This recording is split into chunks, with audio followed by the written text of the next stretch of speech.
Assalamualaikum, welcome back to my channel. Gimana kabar emak-emak dan viewer semuanya? Semoga selalu dalam keadaan sehat walafiat ya. Udah 2 minggu setelah uploadan video saya yang terakhir, alhamdulillah kita bisa ketemu lagi di sini. Dan terima kasih saya ucapkan untuk viewer saya yang setia yang masih tetap mau menunggu meskipun saya sempat absen beberapa hari ya. By the way, gimana nih cerita mudiknya emak-emak semua? Ada yang berhasil sampai atau ada yang ngalamin diputar balik? Semoga Ramadan di tahun berikutnya udah kita nggak ada lagi, ya Allah izinkan, udah nggak ada lagi yang namanya pandemi sehingga kita bisa hidup dan menjalani Ramadan dengan normal. Amin. Terima kasih juga saya ucapkan untuk subscriber saya yang baru aja ngeklik tombol subscribe-nya, saya ucapkan terima kasih. Channel ini tayang setiap hari Kamis, biasanya antara pukul 10 dan 10.30 pagi. Yang belum nyalain loncengnya, silahkan loncengnya dinyalain dulu ya, supaya selalu dapat update setiap minggunya dari channel saya ini. Dari awal video, ini adalah kegiatan rutinitas food prep saya ya Mak. Jadi yang udah biasa nonton channel ini udah pasti ada rutinitas food prep yang sering saya lakukan. Nah ini kebetulan food prepnya dilakukan sebelum lebaran ya Mak. Jadi saya sebelum masih beberapa hari lagi lebaran ini saya tetap belanja mingguan untuk beberapa hari dan keperluan bahan-bahan masakan lebaran. Jadi ada yang saya beli di tukang sayur, ada yang saya beli di pasar, tapi yang saya tampilkan ini adalah yang saya beli di tukang sayur. Kenapa nggak sekalian aja beli di pasar? Karena saya lebih senang mencicil ya Mak, apapun saya cicil. Kalau kebutuhan yang dicicil seperti ini tuh memudahkan saya aja nih dalam berpikir gitu ya. Jadi lebih mudah mensortir apa yang belum saya lakukan. Nah seperti ini, jadi masih ada kebutuhan untuk buka puasa dan kebetulan si ibu tukang sayurnya sudah menjual beberapa item yang diperlukan untuk masakan lebaran. Nah ini seperti cabai hijau ini nanti mau saya masak jadi sayur ase ya Mak, sayur ase cabai. Isinya adalah cabai hijau dan buncis. Untuk lebaran kali ini akan ada 5 orang di rumah saya ya Mak. Jadi ada kami sekeluarga dan ditambah ayah saya dan juga ditambah kakak saya. Jadi menu lebarannya yang biasanya kami hanya buat 3 menu gitu ya, sekarang akan buat 5 menu aja. Menu masakan lebarannya yang mau saya masak nanti ada opor ayam, ada sambal goreng ati dengan pete tentunya ya Mak. Kemudian ada sayur labu, terus ada ase cabe, dan ada semur daging. Jadi ya ada beberapa request lah yang minta dibuatkan pada saat lebaran. Karena menu utama biasanya yang saya buat adalah opor ayam, sambal goreng kentang, dan opor. Biasanya seperti itu aja.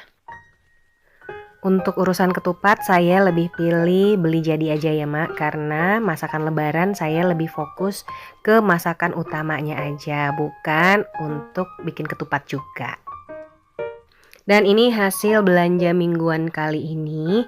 Ada kolang-kaling, ada cesim, tempe, wortel, sayur labu untuk keperluan lebaran ya Mak.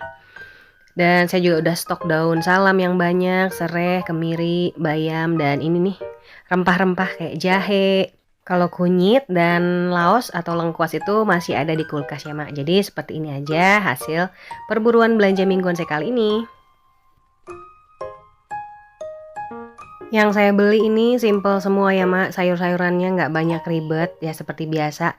Apalagi selama bulan puasa pertama sampai hampir terakhir puasa, saya selalu masak dengan 5 menu ya Mak. Jadi jarang banget saya beli-beli takjil, bener-bener kalau misalnya saya kecapean dan memang ada kebutuhan yang mendesak gitu ya. Jadi mengharuskan saya untuk tidak membuat takjil. Jadi selebihnya selalu saya bikin.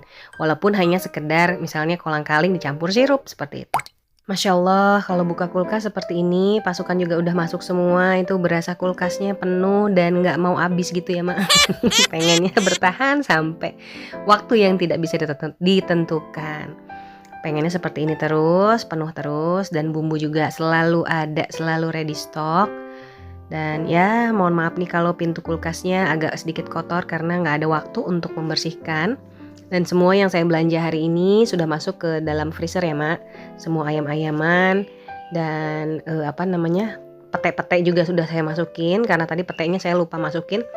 Ternyata pete untuk sambal goreng kentang nanti pada saat lebaran sudah saya beli jauh-jauh hari ketika harga masih sangat murah. Kalau pete dimasukin ke dalam freezer, saya lebih suka dimasukkan utuh ya Mak. Tinggal dipotong aja sesuai dengan, misalnya pete itu ada 14 biji ya. Dibagi aja beberapa potong supaya tetap awet dan petenya tidak menyerap air. Dan untuk urusan takjil nggak masalah kalau saya ya Ma, apapun jadi. Pokoknya yang penting ada makanan untuk berbuka, untuk menghilangkan dahaga dan sedikit rasa lapar. Untuk yang suka dengan video dan channel saya ini, jangan lupa klik subscribe, klik komen, dan tombol like-nya ya. Pasca lebaran seperti ini, gimana sih kondisi dompet dan keuangan emak-emak semuanya? Kalau saya sih alhamdulillah ya Mak, alhamdulillah banget, nggak ada rintangan yang berarti lah pokoknya. Karena kebiasaan di bulan-bulan sebelumnya juga tetap sama. THR juga digunakan dengan semestinya dan pengeluaran nggak lebih dari pemasukan. Ya saya mau sedikit share aja agar pasca lebaran kondisi keuangan kita tetap bisa kembali pada jalurnya. Waktu menjelang dan saat lebaran pasti banyak pengeluaran yang tidak terduga. Jadi baiknya kita punya catatan pengeluaran di sebelum dan sesudah lebaran. Periksa lagi catatan kita, pengeluaran apa aja yang harus kita batasi di bulan ini.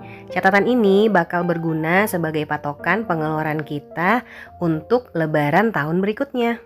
Kalau ada di antara emak-emak yang pakai kartu kredit atau cicilan lain untuk membayar keperluan lebaran, maka yang penting adalah membayar semua tagihan tepat waktu. Semakin ditunda, semakin banyak lagi beban hutang di bulan berikutnya. Membayar hutang sesuai kemampuan dan lakukan secara berkala aja ya Mak, untuk membantu memulihkan kondisi keuangan kita pasca lebaran. Kalau kita sudah menghabiskan uang yang banyak untuk alokasi makanan dan masakan lebaran, maka kita harus kurangi juga nih keinginan kita sehari-harinya. Kembali lagi dengan menu masakan sederhana dan simple, kembali lagi dengan pergi membawa bekal, kembali lagi dengan kebiasaan gak sering jajan atau nongkrong di luar. Karena kebanyakan dari kita pasti sudah menghabiskan hampir 70% uang dari biasanya. Jadi misalnya biaya makan kita 200.000 seminggu, untuk keperluan lebaran jadi 600.000 hanya untuk 2 atau 3 hari aja. Itu baru dari segi masakan ya Mak, belum kue-kue, snack, dan yang lainnya. Sisa uang 1 juta apa iya bisa bertahan sampai waktunya gajian nanti? Bisa aja ya Mak, asalkan gak ada kewajiban yang kita lalaikan atau belum dibayarkan. Beda halnya kalau kita punya banyak kewajiban yang belum dipenuhi. Pada saat lebaran uang kita sudah habis, ya pasti aja uang 1 juta gak akan cukup sampai waktunya gajian kita datang. Kewajiban apa yang dimaksud? Ya kewajiban mulai dari bayar listrik, hutang, sekolah anak, sampai hal-hal yang lainnya yang biasa kita rutin lakukan, kita bayarkan setiap bulan. Jadi pastikan kewajiban selalu dibayarkan tepat waktu ya Mak. Masih bingung kenapa uang kita habis secepat itu saat dan menjelang lebaran? Padahal setelah lebaran hidup masih tetap berjalan ya Mak. Jadi kita harus ketahui dulu apa penyebab pengeluaran kita nih bengkak ya. Apakah kita nih jor-joran dalam dalam belanja, atau misalnya ngasih THR, ngasih angpau, atau hal yang lainnya. Terus kita hitung aja kebutuhan kita yang belum diselesaikan untuk di hari-hari berikutnya. Sampai tiba waktunya kita gajian, hitung saja berapa kekurangannya. Setelah kita tahu berapa kekurangan yang harus kita penuhi, kita harus cari solusi untuk menutupi kebutuhan kita.